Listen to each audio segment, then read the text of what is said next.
I would like to go ahead and call this work session to order at 6 p.m. This is our 2022-2023 budget work session.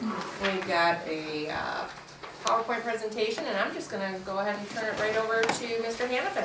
Thank you, Mayor Gilroy. Thanks everyone for being here on the nicest night of the new calendar year so far. So take Wait that. a minute, we were done in 15 minutes last night? Right.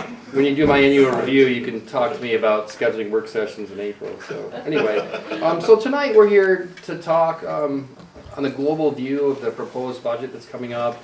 As I said last night during the council session, all of you were supplied the the raw data of the budget that we're building for the next year, and so that you'll have that, and you'll have almost a month to review that and go through it independently, and also we're available as staff to answer questions when you have those as we move towards the first public hearing there in May. So again, our goal tonight is just to talk about the overview, talk about services, staffing, utilities, and some of the things that are on the horizon.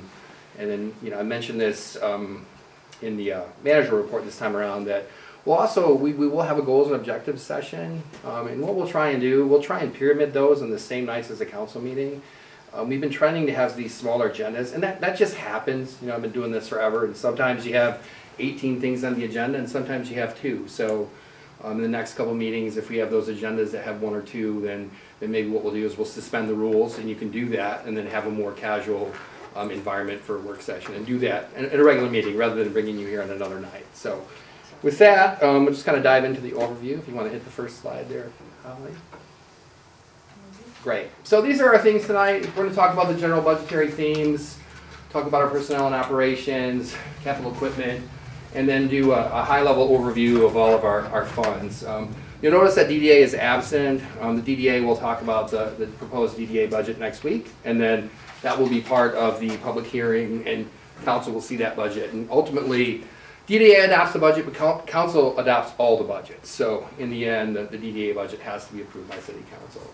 And on DDA, we don't really expect a lot of changes or differences anyway. So the other thing we're going to do is Rachel and I are going to kind of go back and forth, so you don't hear me droning on at you for, it'll be longer than 14 minutes, but I can't tell you how much longer. So I'm going to click to the next slide. So our budgetary themes, and we had a little bit of candid talk earlier with some of the folks that got here earlier. The operations and services are projected to be pretty much the same as they had the prior year. I think that we're at a good service level. Also, our staffing is, with changeover, that happens, and obviously we're going to fill those positions, but we don't expect adding to the overall headcount and staff. We'll continue to replace equipment as we move through, and then we really need to start getting serious about our investment into the water and the wastewater system. And all of you, and I'll say this, it's a nice gift to walk in as your new city manager, and the former city manager and administration, and all of you were aggressive and were able to secure $3 million from the federal government, and that's an awesome gift for me. But we're going to be working on that. We'll talk about that in later slides too, about the project approach for that and how that might look moving forward. So again, these are the major themes, and what I'll try and do after each slide is pause a little bit. If there's any questions, fire away. So. All right, next slide. So good news, property tax values are going up. Overall, the CPI was 3.3%, so taxable value went up for the year. That doesn't include the sales, which will increase the taxable value. And the entire Beckham expansion is now on the tax roll for 2022. So that net in about $100,000 increase in the overall taxable value for the year, which is a really good thing for us. General fund is looking really strong, and part of that is because of the increased taxable values incrementally over the last few years. But one of the things that we continue to always discuss with you guys is the Michigan Tax Tribunal and how the cases are going on the rise. That last year we settled with Centurion, and we're not immune to that. While we don't have a big box store that some of the other townships and cities in the area have, that are really seeing a huge impact at tax tribunal. We do have some other commercial businesses that could very easily take us, and you just never know. That's just one of the unknowns that we really like to discuss with you guys, so it's never a surprise when it does come down. Michigan Tax Tribunal, what does that mean? That there might be a surprise or something? So, Remember Centurion, they had some tax forgiveness thing for a number of years, and then we had to do some negotiation back and forth with them? Is that the kind of thing you mean, or what? yeah, so it's not necessarily tax forgiveness. Basically, you as a resident can come to Board of Review and say, I don't think that my value of my property is being calculated correctly or fairly. Commercial properties don't have to come to Board of Review. They can go directly to the Michigan Tax Tribunal, and the Tax Tribunal can hear their case. A lot of times, we work internally with legal counsel and the assessor to settle those outside of Tax Tribunal before they get to that point. But we just never know when that's coming down. We don't have any open cases currently. And usually, it's a pretty 6 to 8 month process, and so we aren't anticipating anything coming up in the next fiscal year, but it's just always something we want to make sure you're aware of, that it could come down. Okay, Centurion did it, but Beckham didn't. No, they did not. Nope. They're just good neighbors, or what? Yeah. Let's hope so. Okay, just curious. Thank you. Next. So I said in the preamble, our staffing will remain the same. We are looking at hiring seasonals again, and I know Scott's been doing interviews on that. We have some good candidates, it sounds like, so hopefully we'll have some folks ready to go. With planning and zoning, we have funded the part-time zoning and planning position, but I'm really, so far, we've used McKenna a little bit for some contracting stuff, but most of the things that we've seen, like, deck permits or sheds, or even some of the permit approvals or plan approvals for like Little John's Pass and things like that. Those are things that I'm capable of doing, and they haven't overwhelmed me or anything like that. They're not keeping me from doing anything else. So we'll keep a close eye on that for the rest of the this budget year and decide whether we want to. We're going to keep the placeholder, but we may not have to hire that person full time. And moving forward, contracting, that might be the way to go, because the reality, for us to hire a part-time planner, we're going to get we'll get somebody good, but they're going to be somebody on the younger side who's an up-and-comer that ultimately will lose to a planning house anyway. That's just the nature of it if you get somebody good. And the other thing with contracting, if we do get a major site plan, we will need to bring somebody in for that. So, but we have the resources to do that. Our CBAs were wrapped and signed. Again, thank you as a new city manager. It's a nice gift. Thanks all of you. So there are wage increases that are part of the collective agreements. Those are certainly modeled in the budget. Health insurance, it's, health insurance never goes down, it only goes up. We'll do the best we can on cost containment year after year. As the note says, the health insurance election choices, they have a significant impact on, the overall cost that we pay. And part of my job is to periodically, and that means every year, review plans and see if there's way, without losing good coverage for our good employees, to try and do the same plans at a better or more competitive price. And that's something that we'll just do, behind the meter, I guess, and try to do the best we can with that. So. John, Yeah. back just up to the top, and I kind of wanted to just touch on this a little bit with the possible part-time zoning planning, and when you said if we have big projects come in and we're going to contract out, we're going to try to bake that price in, or whatever those fees may cost, we might add that to that project cost, correct? Oh, most definitely. Okay. Yeah, there's Just a wanted to review fee clarify for that. for Yep. some Yep. of the members. Yeah. So let's say we had a, like a 50-unit subdivision came in somewhere. Part of the review would include, it's a upfront cost, like $1,000 or $2,000 to do the review on the front end. Yep. Yeah. So we'd have cost recovery for that. Yep, Yeah. great, thank you. Yep. Okay, next slide.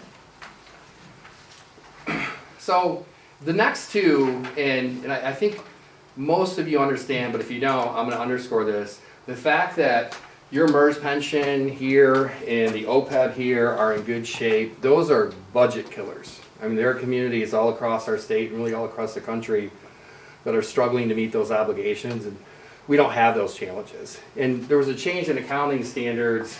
Rachel, when was the GASB for OPEB? About 4 years ago, Yeah. 5 years ago? Yeah. So that accounting standard changed where you had to show your long-term retiree health care, and that really, it really tanked a lot of community budgets and put their bond ratings really at risk, and we don't have those issues here. And again, you've been smart, you've been wise, you closed the MERS defined benefit some years ago, and then went with a hybrid approach, and then for new employees like me, you have a defined contribution, which is, it's fair to the employee, and it's certainly fair to the community. So those could really be budget killers, and we don't have those issues. We continue to pay as we go, and we're at a good funding ratio, and again, to the staff before me and to all of you, that's good fiscal management. So, but the way we did that is we just turned off the defined benefit thing.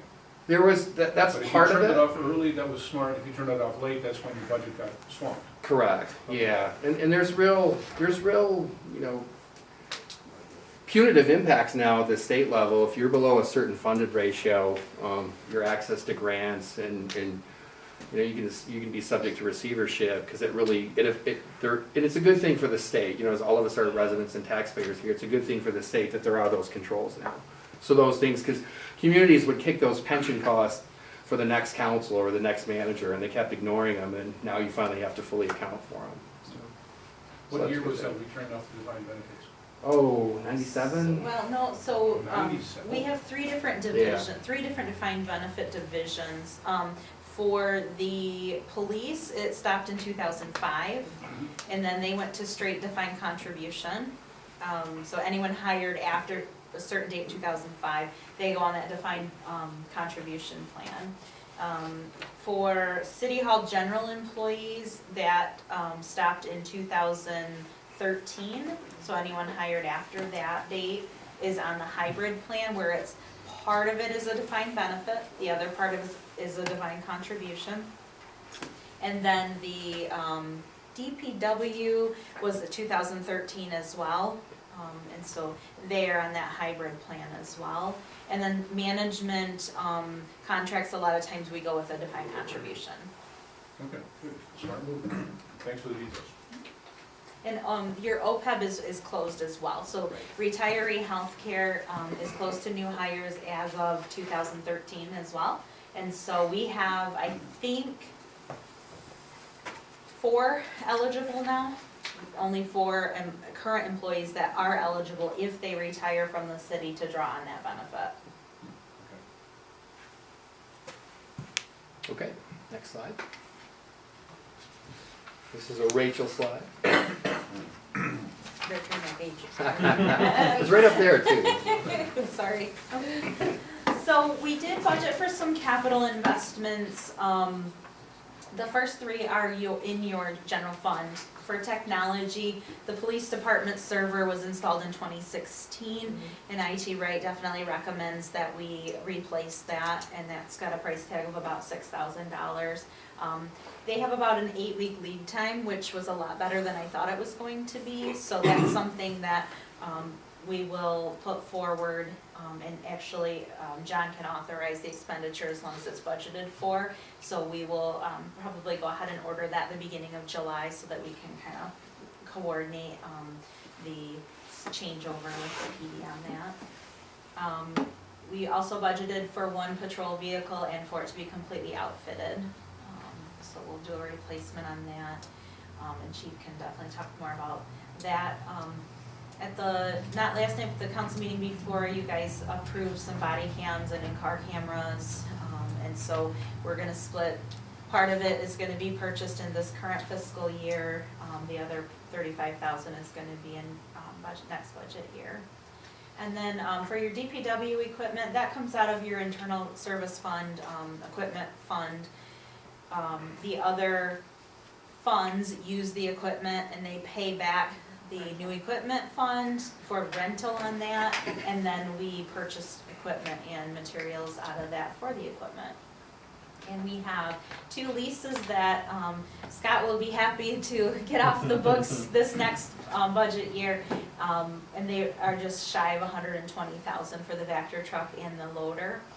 And then, we budgeted to replace the, it's with an F-250 that you guys approved back in June 2021. We still haven't purchased that.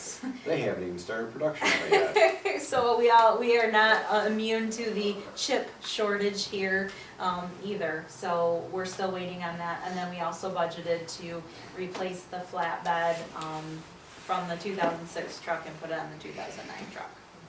So we're waiting on that stuff until we have new trucks. The 150 that was also on order, we are told to expect it still this fiscal year. There is an outlier that if they don't come through, that we'll have to roll that into the next fiscal year as well. I don't think that's listed right now, but we've been told it's starting production from the factory. So- And then there's a couple of other, with our capital improvement plan, we look at big purchases, and we're anticipating a couple more big purchases, but we've pushed those out another year or two because of the big lease payments. So Scott, how is the Vector truck doing? Excellent.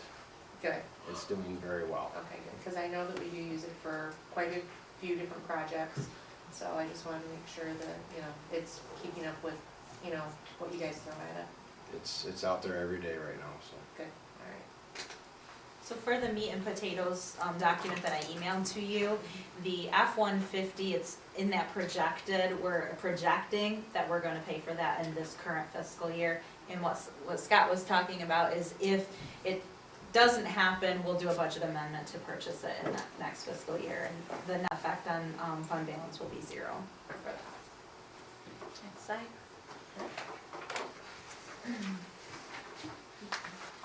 A couple other major projects that we have included in here is the McCormick Park Pavilion replacement.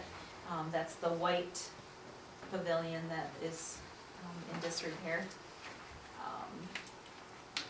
The kayak launch, DDA is gonna be installing the kayak launch and parking lot. I think you guys have been pretty aware of that project that we're anticipating yet this, maybe late this current fiscal into next, depending on the contractor and when we can get that going. And then obviously, you're well aware that the North Putnam Street project is on the horizon. We're in line for the small urban funding for October of 2023. So we're gonna have some more design work in the upcoming fiscal year to plan for that project. Do you wanna add anything? And then City Hall repairs and renovations, we continue to discuss, I don't know if John mentioned that we did get the final report back from Bergman on that, and it's a very large price tag to do some renovations on this facility. And so there's just gonna be some major discussions that need to have on what the future of City Hall is and what that's gonna look like. So that's kind of looming. We didn't necessarily budget for anything in that, but know that there are funds in your general fund balance that we can talk about a little bit later to maybe address some of those issues. If I could, before questions, with Rachel mentioned the small urban program, and so on the odd years, we get about $375,000 in money, federal pass-through money through our local transportation planning agency. So 2023, we'll get that amount, and then that will fund the majority of the surface work in Putnam. And then the water and sewer, the plan there, and I think that this predates me, but it's the right plan, is to use the ARPA funds to pay for those projects. So that project's a go, assuming the budget's approved by all of you in June. We'll be fully ready to do that project. It'll be fully funded, and away we go. And as Holly mentioned, as Rachel mentioned with the City Hall repairs and renovations, I know that there's been, kind of a long look at that and what the right solution is here. And that really is a work session in and of itself. One, I mean, the Bergman study, it's north of $500,000 to do something here, and then, you're still left with a building that's, no matter how we slice it, it's okay. I mean, I think all of us would agree it's okay, okay for now. But any kind of renovation project we're not going to make a lot of impact for dollars spent here. So, and that's incumbent upon me and in assistance with the other staff to present options for all of you, so. What is the Bergman study? So that was an architectural and engineering analysis done of this building. And it looked at all the programmed areas, and then it came up with, some recommendations on a renovation project. And then we received a price tag for that, probably a couple weeks ago.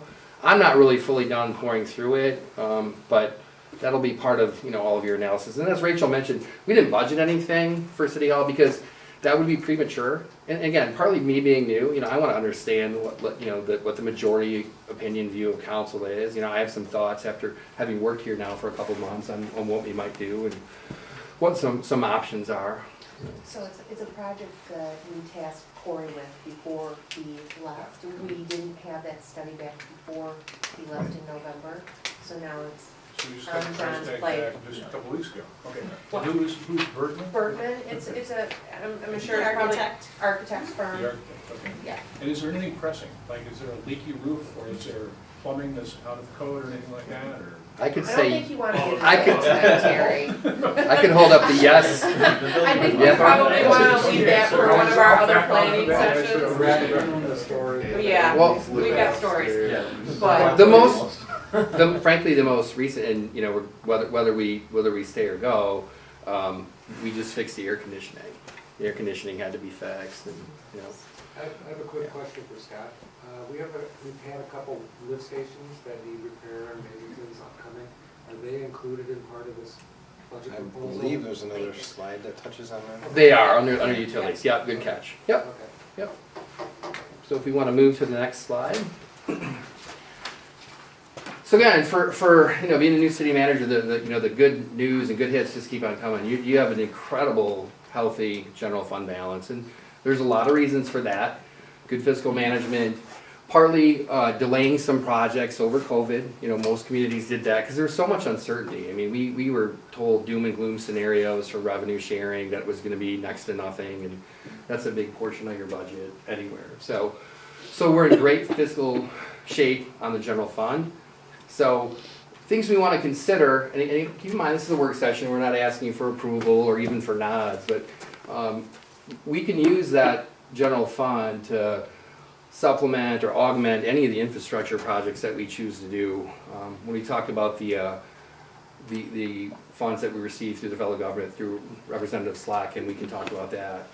But we do have the resources, I think, to do something considerable for City Hall, whatever that solution is, whether it's staying in place or there's another option that presents itself. So that's good news. It's been, you've done a great job here. Rachel's done a great job. The staff has, living within their means, and so we're in a good spot. I will tell you though, it's really rare to have that level of fund expenditure, and so I think all of us are in agreement that we can put those tax dollars to good use and out in the network, whether it's construction projects or water and wastewater projects. Next slide.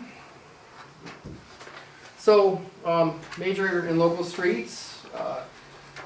Hope everybody knows the difference, but major, they're just as they sound. They're a different designation through the state of Michigan. It has to do with, what kind of street it is and how much travel it gets. And so they're funded a little bit differently. They're all funded through Act 51 monies, which is through the gas tax, and that's a pass-through down to us in the local communities. And major streets, as the slide says, is close to breaking even. There's no major road work planned with the exception of the Putnam Street. And there's some things that are happening to our favor for construction projects. The Lynn Road bond, which was a 10-year bond, is expiring in this year. So that's going to be about 42% of the revenue. So we'll be able to use that moving forward after Putnam to put that into the street network and make do street projects. And whether we choose to do a portion of a street or we choose to put dollars in reserve for a year or two and then do a big project like we're doing with Putnam, we can do that. Local streets, it's a lot smaller amounts of revenue that comes in every year. Those are your traditional residential or neighborhood type streets. So we don't get as much funding. We do have a general fund subsidy, we'll call it, transfer this year in order to provide maintenance.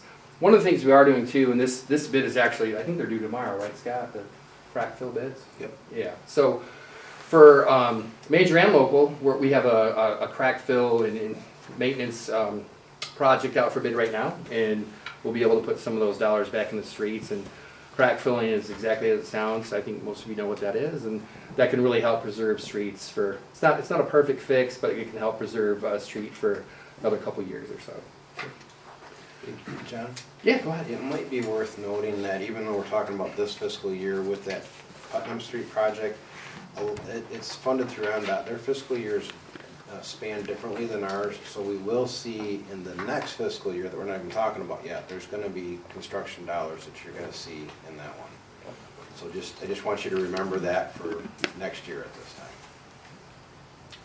Yeah, we had this interesting philosophical discussion about it would be nice and easy from construction project if we were on a calendar fiscal year, because then you can just, design everything in January and February and bid it out and away you go. So maybe we'll do that next year, but anyway. Any more questions on major or local? When might Putnam kick off? That will be Was that the October date? next spring, next summer, really after school lets out. Right, Yeah. right. You wouldn't want to kick off a road project in October, would you? Yeah. No, but the way that construction season runs with asphalt and everything else, it will be constructed during the summer, but the way that it hits us, money is, I guess we get invoiced from the state, and that stuff will come towards the latter half of the project usually by the time all the paperwork runs through. That's part of why I wanted to point that out. Because our fiscal year ends June 30th, and we're gonna see bills coming after that. Got it. How far of a span is that on the Putnam Street project, like from where to where? It's north of the bridge to Bismarck. Most of the work is gonna be from Riverside to Bismarck, those two blocks right there, but we are gonna hopefully at least mill and resurface the piece between the bridge and East Riverside. The one thing I want to point out before we move up along, Scott does a tremendous job with doing his town halls, with getting the word out to the residents, because this is gonna be a huge, major impact on that road, because it is one of our main, thoroughfares, so, he will make sure that all the residents up and down are very well informed, so he does a very good job of that, especially when we had South Putnam and when we did Church Street intersection, so I can't say enough about his communication, so I expect the same. We intend to try and do it Yeah. again, but Yeah. we've learned from past projects when people have gotten upset about something, let's hear what that is and see if we can do something better. Even with Middle Street too, I mean, you've had major projects over the past 5 to 6 years, and, I think your communication's been great, so. So is that just road resurfacing, or is it water and sewer?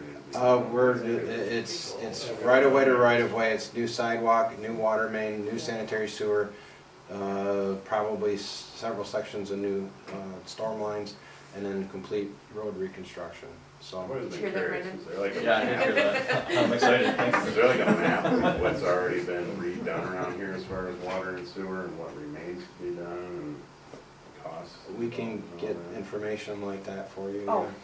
Chuck's never seen your great big spreadsheet, Oh, so The one water of these sewer work spreadsheet. sessions, you're gonna have to bring out the big spreadsheet, okay. because he does, he has it completely rated, what is it, raster? Pace. Pacer, Yeah. Pacer rating. The only other question I would ask about Putnam and everything is, when we do that, are we going to do anything on that east side of Putnam with the steep grades for the driveways? We actually have to. Okay, In order to do it according to MDOT requirements, it has to be something that cars can get up and down without scraping like they do Yep. now. okay, cool. That is a particular problem with the project because we have to actually get into Yeah. right-of-way Yeah.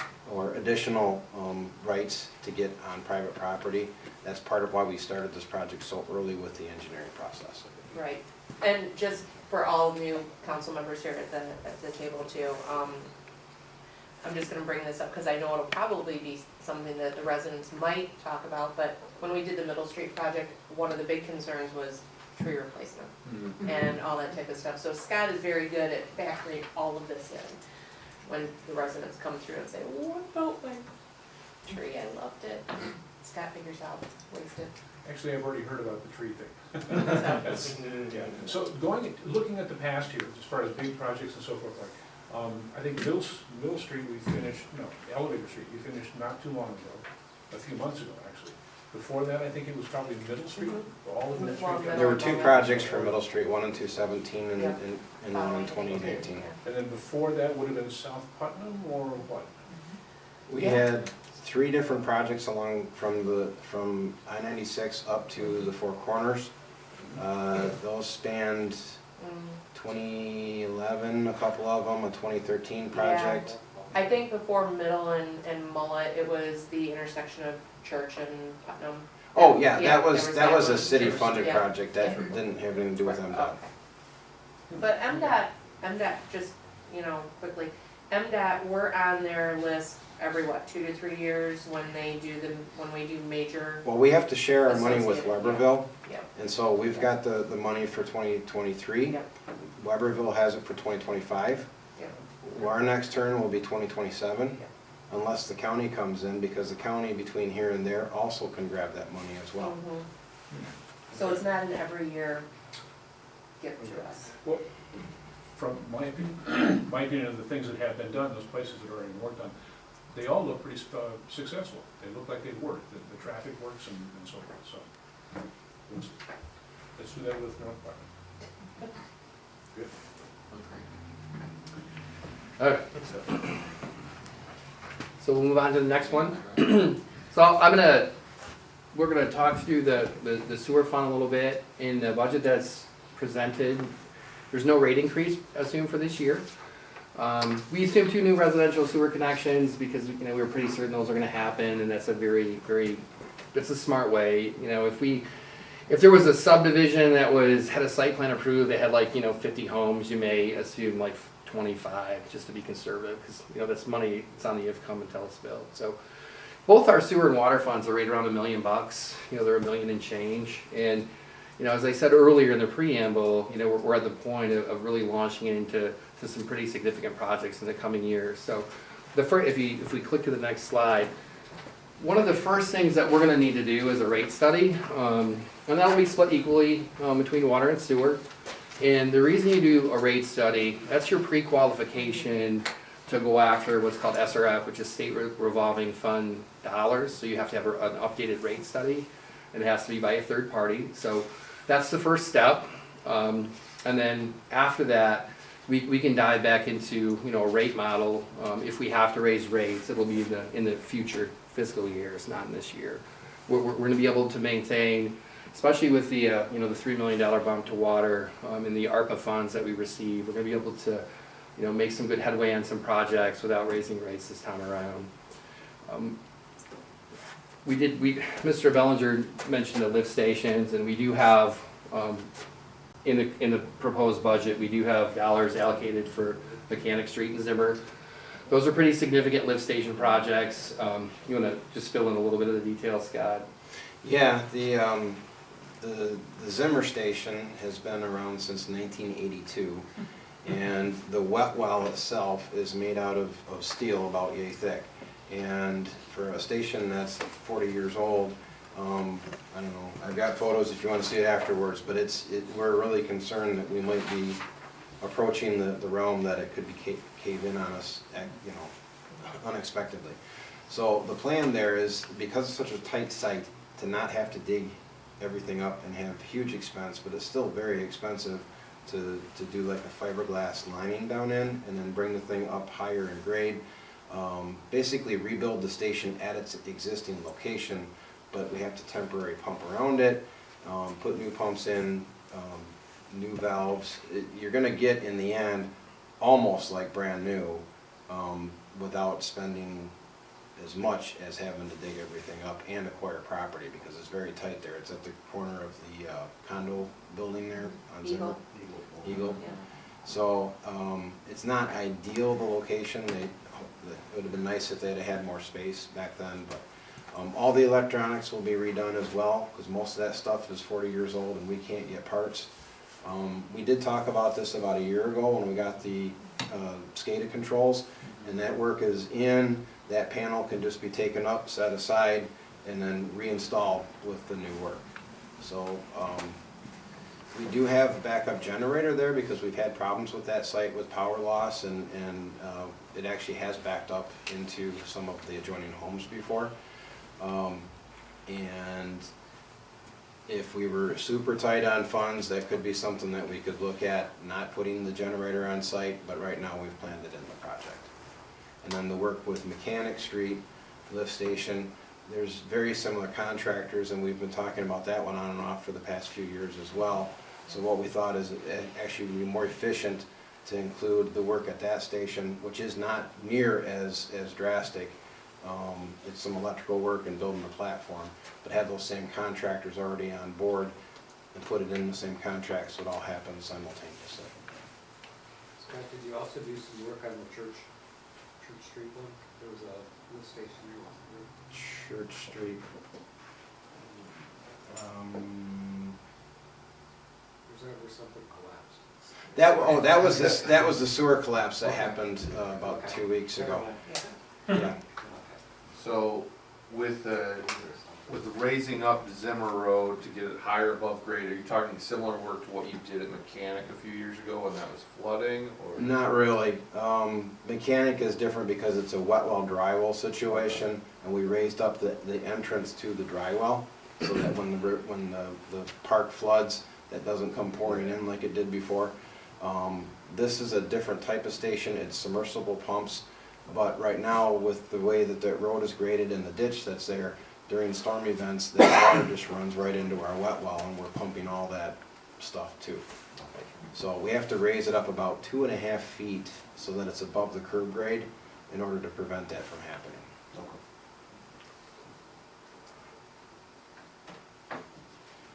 So the other considerations moving into the next fiscal year is the increasing sludge hauling costs, and that's just the cost of doing business.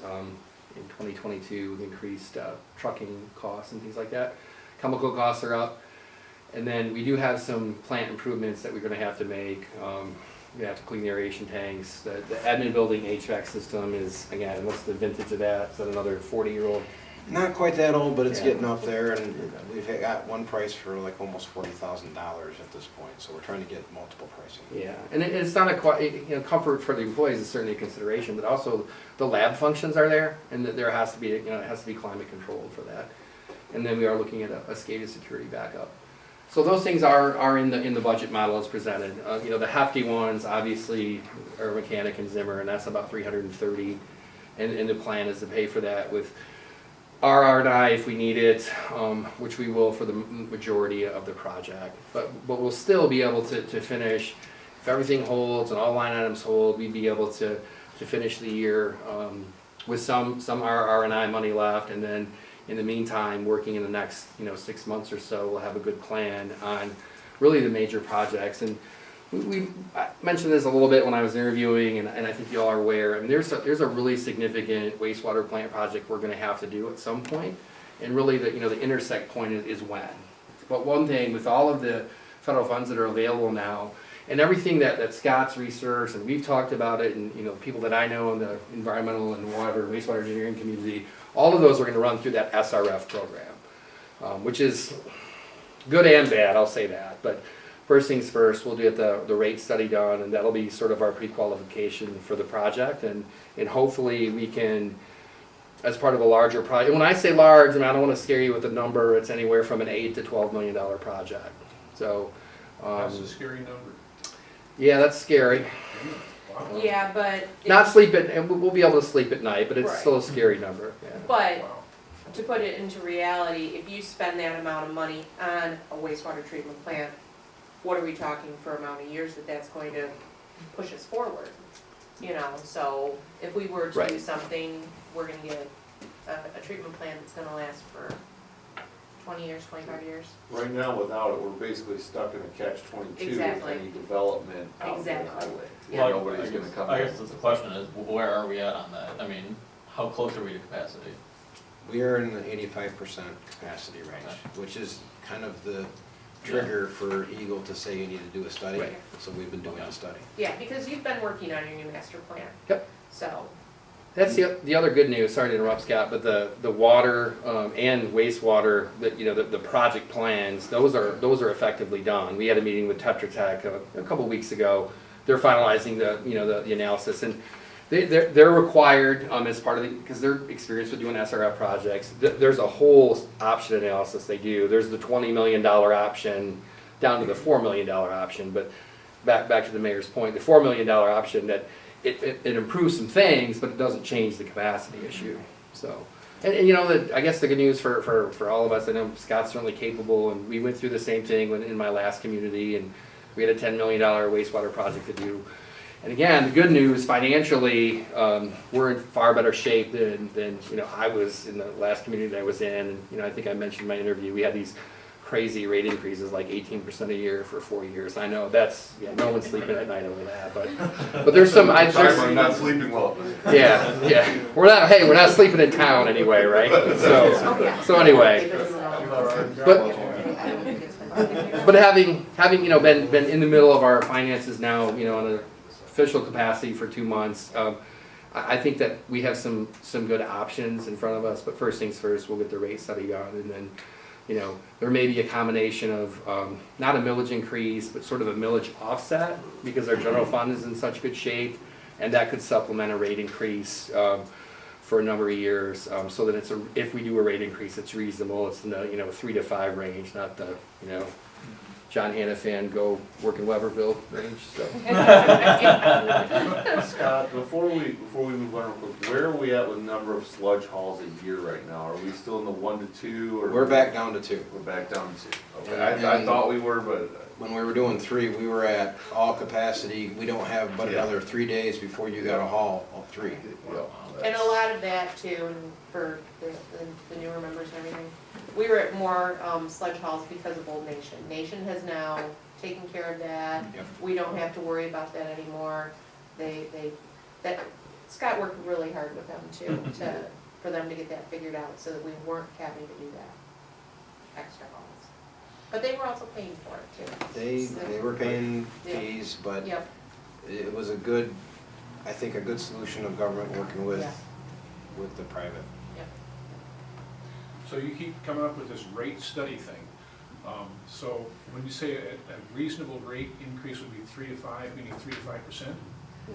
So in the past, and we've had spreadsheets, when we talk about a rate study or a rate increase, we will look out over, and Rachel, correct me if I'm wrong, but we'll look out over a certain period of years, and we'll say, okay, let's say we want to raise the rates 3%, we're going to do 1.5 on the water, 1.5 on the sewer. It's going to be a 3% raise, or however we decide that. Then we calculate what is that additional funding going to look like that would come in, so that we can anticipate what type of projects we could build out in the future based on those additional rates that's coming in. So when they say a rate study, that's what they're talking about. What could we do over the next 5-10 years if we were to incrementally increase our water and sewer rates over time? I still have an article from when Grand Ledge did 10% increase rate, and I would talk to a lot of people in the community, and they say, we've got such high rates, and I'd say, well, here's what Grand Ledge has done, and we've done really well, I think. And Noah, you've been here longer than me, sitting at this table and in different capacity.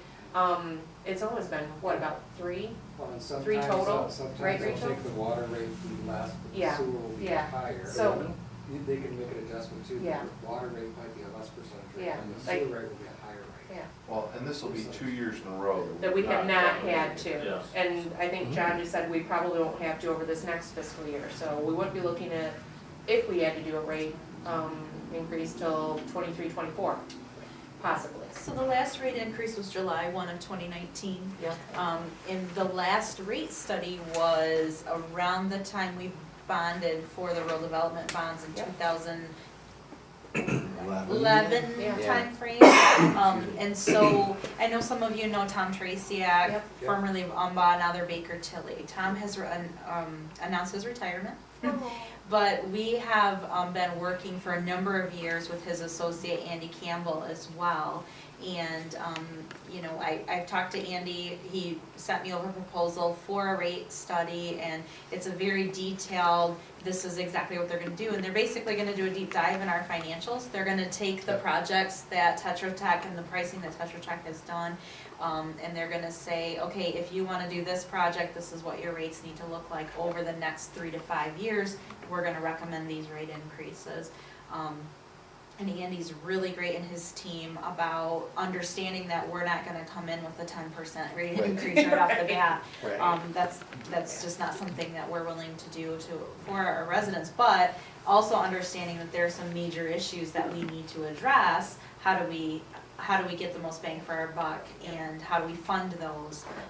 And so I believe at the next council meeting, Mhm. we're going to present to you a contract with Baker Tilly to start that process, and they'll do that deep dive in the financials.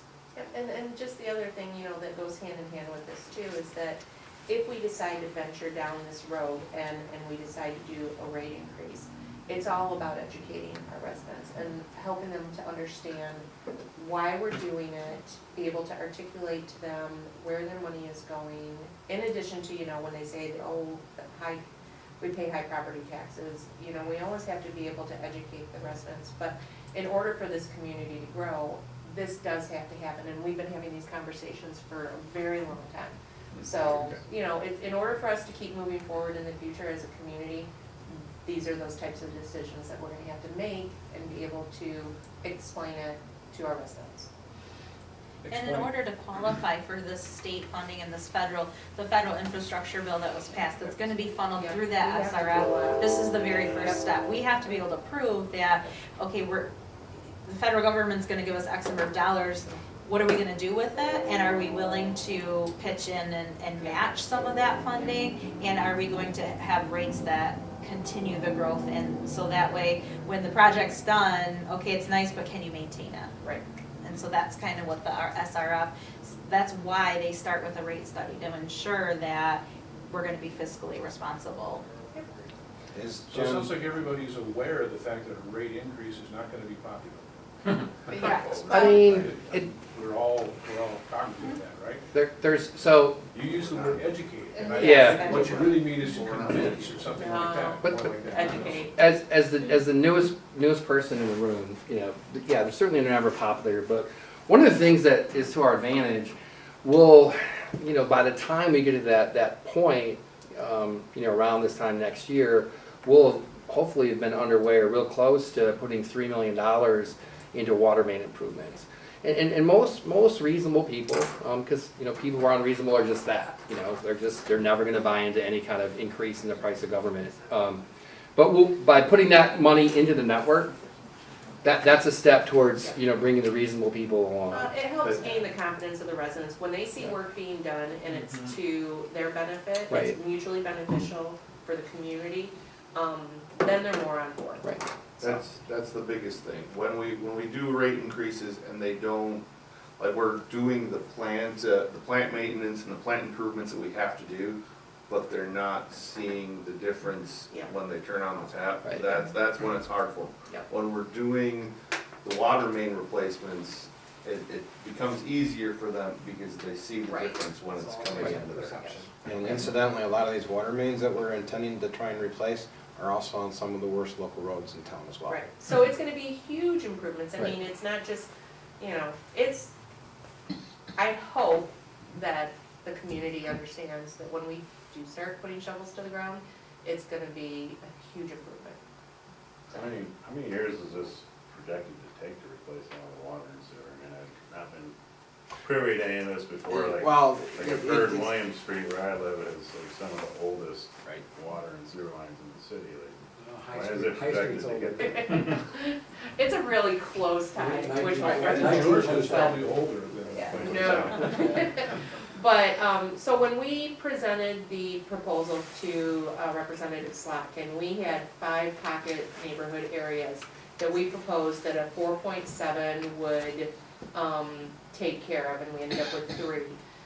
We had the William Street Pocket neighborhood, which is Williams, McCormick, and Love. We have Bismarck Orchard, Circle over there. We have High Street and Mullet and Cedar Street that come off of that. And what are my other two neighborhoods? Down in Georgia, Georgia. we had the alley over here Yep. for the business district. So when Scott comes to one of our work sessions, when we start goal setting and everything, he'll be able to show you conditions of all of your street surfaces and where we're doing, I call it the alligator repair and all that, because it looks like the back of a crocodile or alligator. And he'll tell you what he can mill down and what needs a full repair, and then he'll go through, and he's got it color coded and everything, where we're at with water mains and sewers, and what their lifespan is. And so, you know, this infrastructure money is gonna be a huge checkboxes off of Scott's list, because every time we say we wanna do a project, he's like, I have the money. Yeah, it's all data driven too, so sure. Okay, Yeah, and how is this projected rate increase thing that might happen, probably gonna happen, how is that gonna compare with inflation or projected inflation? Does anybody? Well, that's the good news. The It'll be less inflation than rate's like inflation, 8.5%, so we're gonna be under that for Yeah. a while, so, Okay. yeah, we won't So touch it's not that. low enough. Yeah. Okay, got it, sorry. We can move on to the next slide. So this is just the, we talked about some of this, this is the financial recap. Part of our bond covenant is we have to have a surplus of about 80 grand a year to meet our USDA requirement, our R&I obligation, or we designate certain expenses. So that's what we're doing with the projects we mentioned. And then we project that it's still a healthy fund balance at the end of 22-23 with the projects underway. So that's sewer. So we'll click over to water. Rachel, you want to just walk through this so I can? Sure. Much like the sewer fund, we're not proposing any rate increase for the upcoming fiscal year. Again, we're gonna look to do that rate study and have the rate study drive what recommendations that we bring forth. And then we assumed another 2 new residential water connections. I think that's pretty conservative. We just continue to get some out at Nottingham Forest. We continue to get some new development out there, and every time we do, they tie into water and sewer, and that helps out the water and sewer fund on some of that capital costs to get it out to them. So we can move on to the next one, Holly. So on the expenditure side, we're gonna continue to fund some meter replacements. I think a couple meetings ago, Scott mentioned that we haven't done that this current fiscal year, and so we're gonna try to pick that back up and ramp that back up into the summer months, leading off into the summer months. You're all aware, I hope, of the lead and copper rule and the investigations that we're required to do. The state of Michigan requires that. Unfortunately, they don't fund it. So we're gonna continue those investigations and replacements as necessary. Much like the sewer side, treatment chemical costs have gone up. John just mentioned inflation's 8.5%, and so we're definitely feeling the effects of some of those cost increases as well. 3 years ago, we used to pay about $1 a pound for chlorine, we now pay $1.75 a pound. So with that, what do you anticipate with supply chain issues at all for this coming summer? I mean, do you have any big concerns where you might want to order more in advance or anything like that? The one thing we're looking at is for the North Putnam Street project, I've talked with John about this. We've been hearing from counties and other municipalities that there's sometimes a 10-month lead time to get pipe. So we're looking at maybe pre-purchasing and trying to get authorization. Charlotte and Williamston are both kind of working together to work and ask that question about that. And we would have to slowly over at DPW if we did need to get it? We would store it, yeah. Okay. Talking water pipe, sewer pipe, all pipe. All pipe, All white. all pipe. And that's because Okemos has that whole stack of pipe up there on River. Stay out of Okemos this summer. Well, I know, right? you know, if it's made of steel and iron, or if it's made of plastic, Yeah, concrete is not as bad of a problem. right. Thank you. And then also on, we mentioned on the sewer side, we budgeted to do a SCADA security backup system, and we're gonna obviously do that on the water side as well. So that's another thing that we've included in this coming up budget.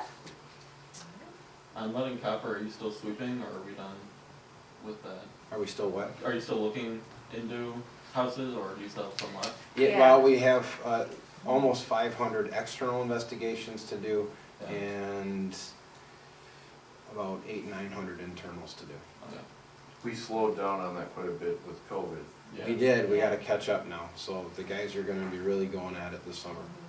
And can you just refresh everybody, it's when you guys go into the front yard, you dig down, Vector truck sucks Use that the out, Vector and then and you they look suck at the down on both connector. sides of the curb stop. We can, identify what the material is there. You still have to do the internal as well, but some of our meter replacements, we're able to catch that information while we're doing the meter replacement.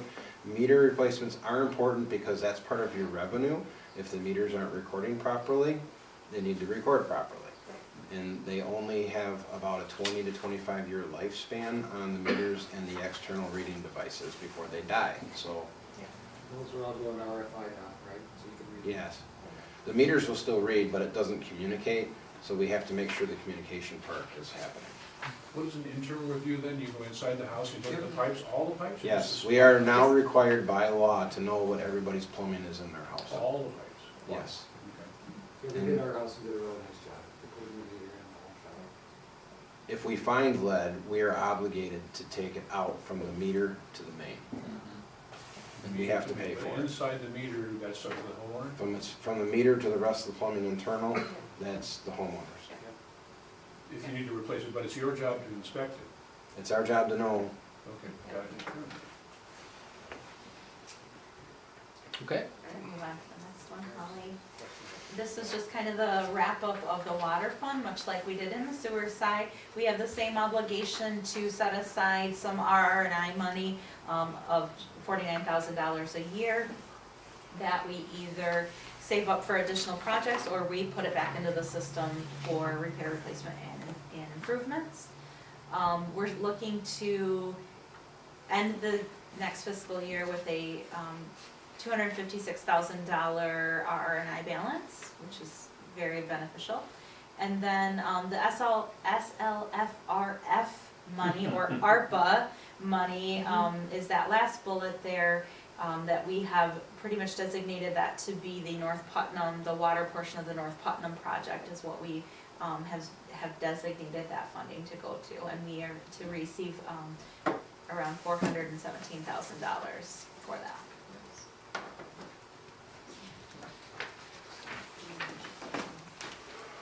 Okay. Yeah, yeah. I have a Noah's got a question. Just a general question for Scott.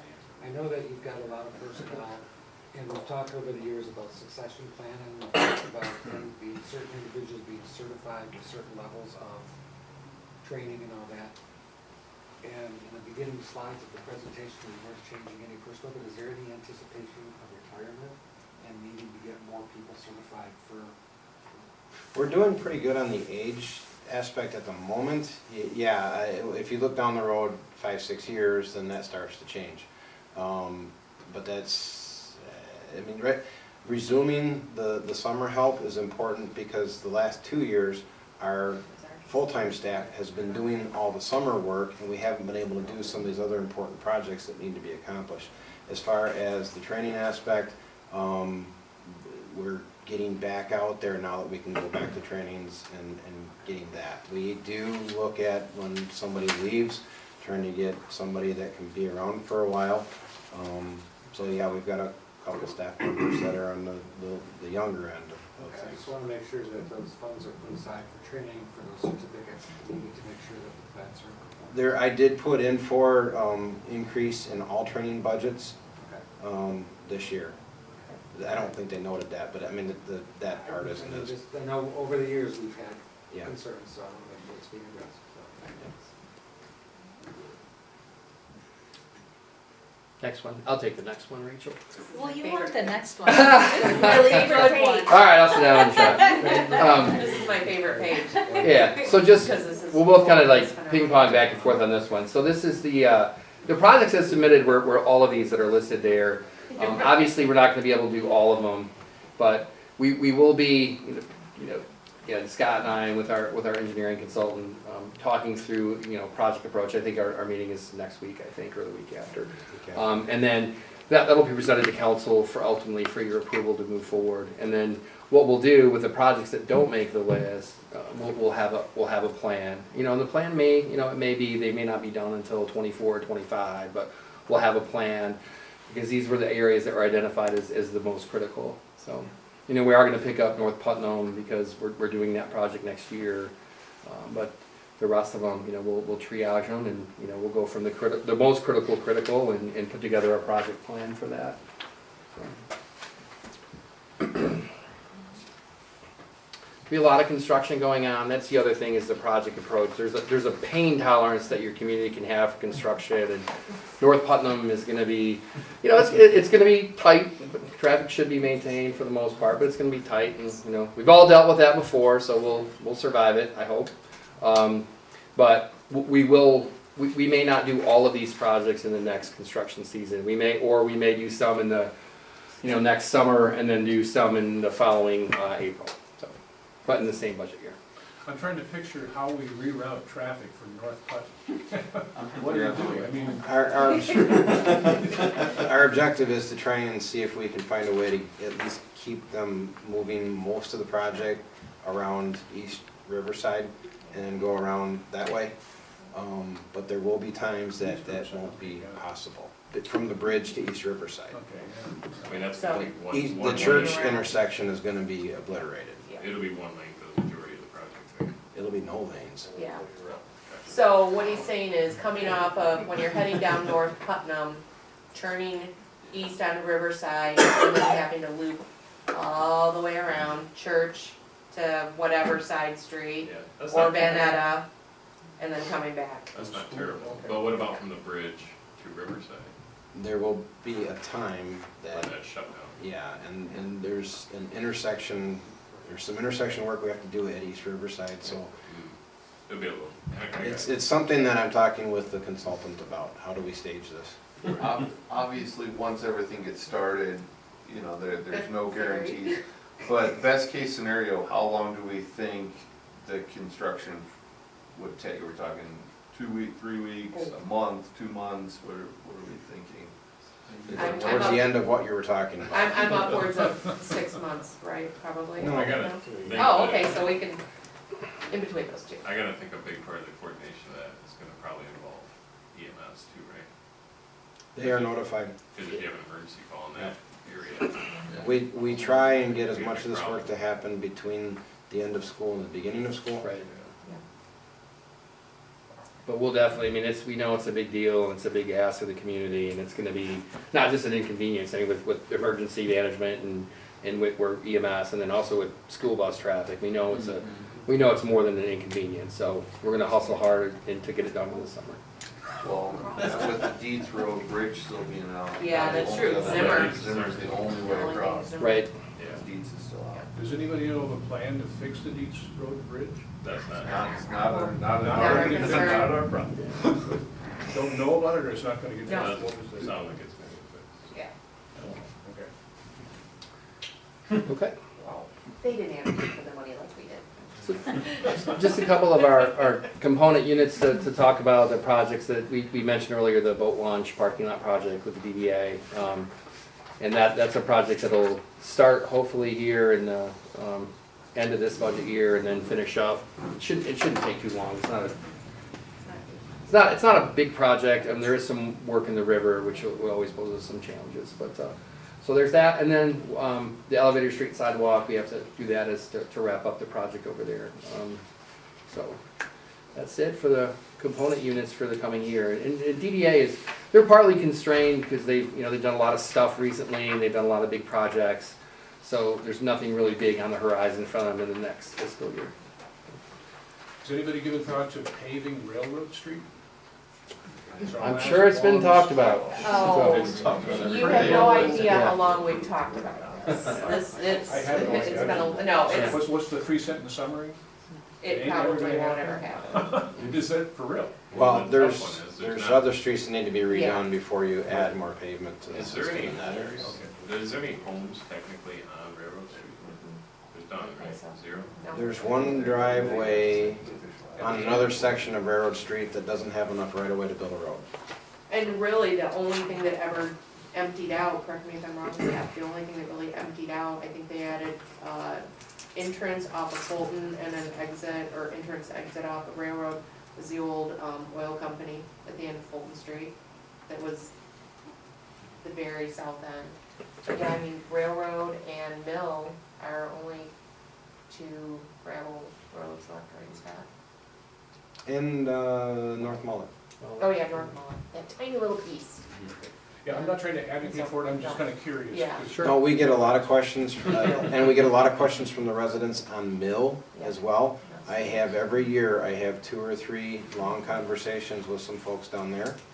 And, Well, there's residences, yeah, unlike Yes. railroad, yeah. Yeah, that's a fairly busy road. Yeah. I mean, there's a number of homes. Yeah. Yeah. so, you know, if you look at all of the gravel roads, you know, if you're looking at another gravel road to eventually pave someday, Mill has a lot of support from the residents, I hear a lot from them. Okay. So, we're on to next steps. I mean, as I said, you'll have the budget as with the themes that presented here. It's in the raw numbers that you have in front of you, and if you have any questions, and you know, by all means, if you want to come in and speak to me, you know, I'd say speak to Rachel a little bit after Wednesday. She don't care, she's out. But I'll be available. I'll make myself available. You know, and you can come in, or we can go over it on the phone, because it is. You know, questions are good, and I, you know, I want to stress that. We want to make sure you completely understand it, so that way when you are out and about, talking to your constituents, or, you know, you're at the coffee shop, or wherever, and that you have a really clear grasp on what we're doing. So I'm not saying that you don't, but it's our job to not over, you know, whelm you with information, but make sure that you know, the base level, and then, you know, a lot of the details too, and then where to refer folks if they have questions, so. But we will set the public hearing at our next council meeting, and that will be for the meeting on May 9th. And that's, for those of you who haven't gone through it, Mayor bangs the gavel, and then we take questions from the audience on the proposed budget, and that'll be available online for folks to review. And then, you know, if things, assuming you know, no major hiccups at the public hearing, we would propose to adopt the budget on May 23rd. We are required to adopt it no later than June 13th. So that's where we're at.